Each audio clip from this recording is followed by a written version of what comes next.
Página 1.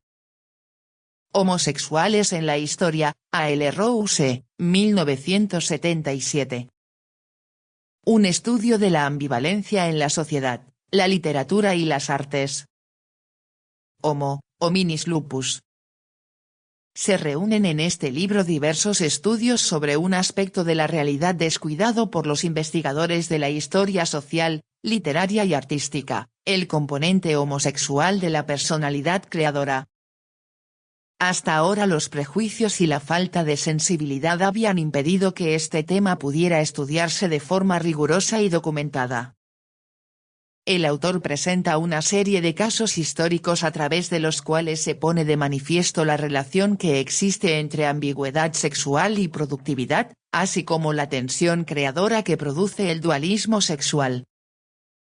El propósito del libro no es ser exhaustivo sino presentar con imparcialidad algunos personajes representativos de distintas épocas y países, artistas como Leonardo da Vinci y Miguel Ángel, intelectuales como Francis Bacon, poetas desde Marlowe hasta Art Crane y Auden, novelistas y dramaturgos como Proust, Wilde, Cocteau, Gide y Maugham. Así pues, la obra proporciona material tanto al psicólogo y al sociólogo como al historiador. Es, además, un trabajo ameno e informativo que contiene interesantes interpretaciones sobre problemas herméticos y curiosas anécdotas explicadas con gran sentido del humor. Alfred Leslie Rowse, Ph.D., conocido profesionalmente como A. L. Rowse y para sus amigos y familiares como Leslie, fue un prolífico historiador de Cornualles. Quizás sea más conocido por su poesía sobre Cornualles y su trabajo sobre la Inglaterra isabelina. También fue un estudioso y biógrafo shakespeariano. Se forjó una amplia reputación de irascibilidad y arrogancia intelectual. Una de las grandes pasiones de Rowse era coleccionar libros, y poseía muchas primeras ediciones, muchas de ellas con sus mordaces anotaciones. Por ejemplo, su ejemplar de la edición de enero de 1924 de la revista de Adelphi, editada por John Middleton Murray, lleva una nota a lápiz después del poema de Murray, en memoria de Catherine Mansfield, un derroche sentimental por parte de J.M.M. Y un mal poema. A.L.R. A su fallecimiento en 1997, legó su colección de libros a la Universidad de Exeter, junto con su archivo personal de manuscritos, diarios y correspondencia. En 1998, el bibliotecario universitario seleccionó unos 60 libros de la biblioteca de Rowse y una colección completa de sus libros publicados. La Royal Institution of Cornwall seleccionó algunos de los libros restantes, y el resto se vendió a comerciantes. Inicio del libro.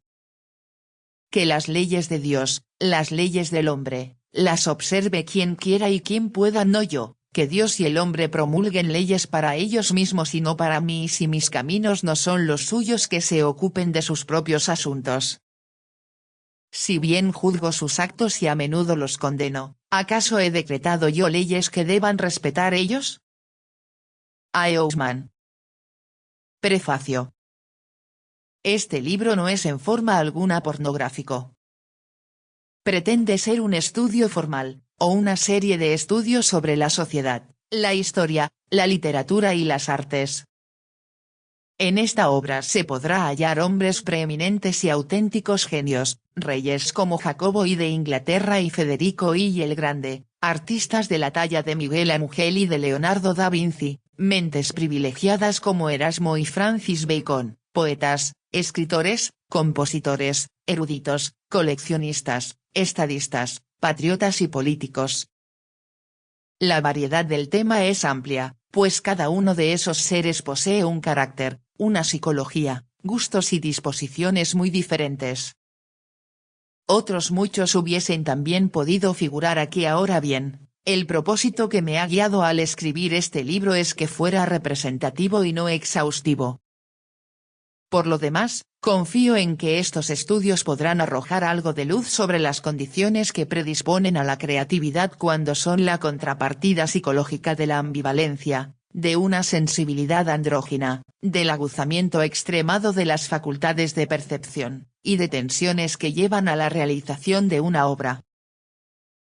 Un lector perspicaz me preguntó el motivo por el cual no había incluido en este estudio a figuras famosas de la antigüedad, Alejandro Magno, Julio César, Alcibíades u Octavio, y la maravillosa historia del amor del emperador Adriano por Antino a la que tantos monumentos, templos y estatuas debe la antigüedad. Dicho amor ha inspirado a Marguerite Yourcenar una obra maestra que le envidio, Las Memorias de Adriano, uno de esos libros que me hubiese gustado haber escrito. Asimismo, la historia griega ha sido la fuente de inspiración de las notables obras de Mary Renault. Resulta interesante subrayar el hecho de que esas escritoras han dado muestra de mayor sensibilidad y simpatía que los hombres en este campo específicamente masculino. Los motivos por los cuales no me he remontado hasta las personalidades del mundo antiguo y medieval estriban, por una parte, en que no soy un especialista de la antigüedad ni del medievo, y, por otra, en que abarcar esos campos hubiese hecho de este libro una obra tan extensa y compleja que prefiero dejar a otros esas épocas. Mis preferencias en tanto que historiador se inician con el Renacimiento, época de transición entre la Edad Media y la conciencia moderna. La actitud espiritual con respecto al tema de mi libro presenta notables variantes de un periodo a otro de la historia, incluso, de una clase social y de un individuo a otro en un país determinado.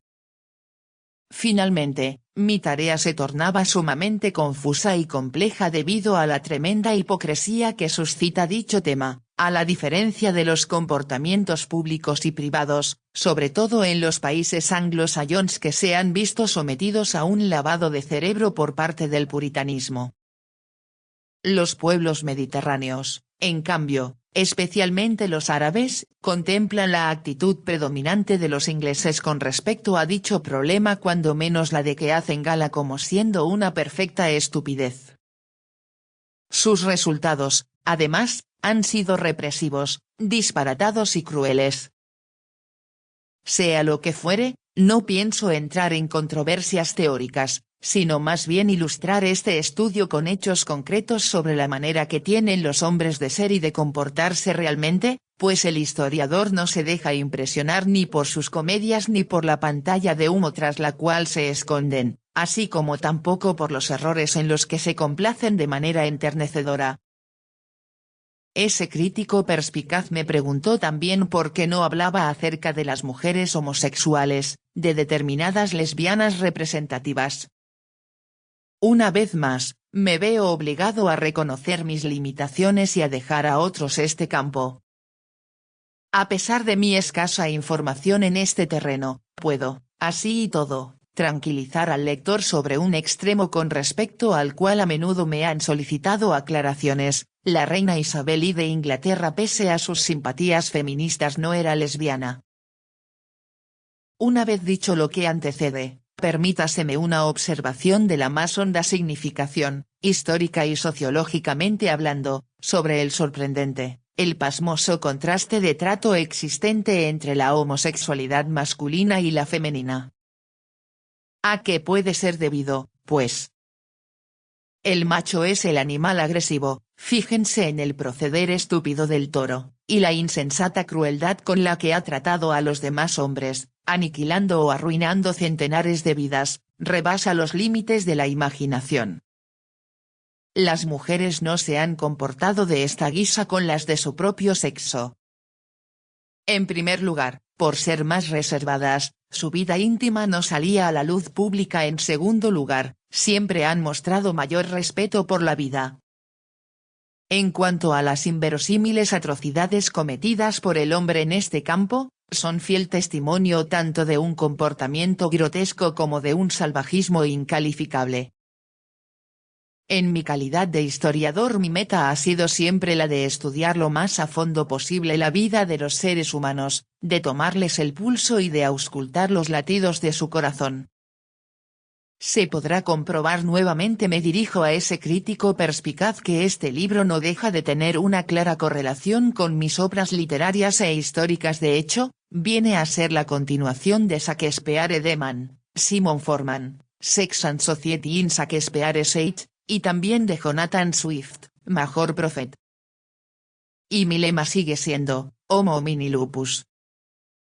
Para escribir este libro he tenido que recurrir a la colaboración de diversas personas demasiado numerosas para poderlas citar individualmente. Cabe también que algunas de ellas no deseen verse nombradas, pero me siento especialmente agradecido por la generosa cooperación que me ha sido brindada en Oxford y en el College de All Souls.